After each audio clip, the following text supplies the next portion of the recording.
No, आज मी काळ्या मसाल्याची गोबी बनवणार आहे. तर त्यासाठी लागणारे साहित्य हे तीळ घेतले, हे दगडफूल, हे धनी, कोथिंबीर, खोबरं, मिरच्या, शेंगदाणे आणि कांदा. आता हे कांदा भाजून घेऊ आपण. कांदा भाजून झाला.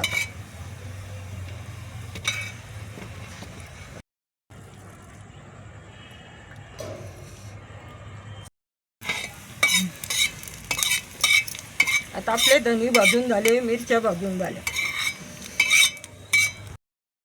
आता आपले तीळ भाजून झाले. आता काढून घेऊ. आता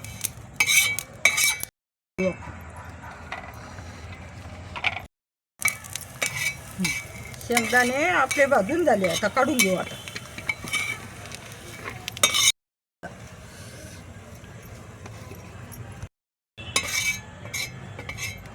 आता खोबरं भाजून झालं आपलं. आता काढून घेऊ. मी आता मसाला वाटून घेते. आता पाट्यावर तो भाजून घेतला. आता वाटून घेते पाट्यावर.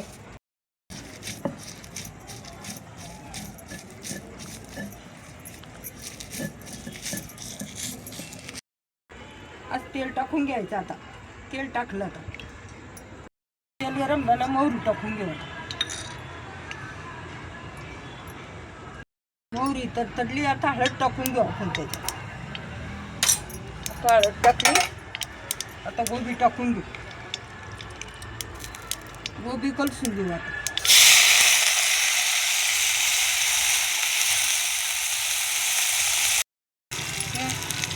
पुरतं मीठ टाकून घेऊ आपण. आता ही गोबी चांगली कलसून घेऊ. आता मस्त कलरची गोबी. आता मसाला टाकून घेऊ.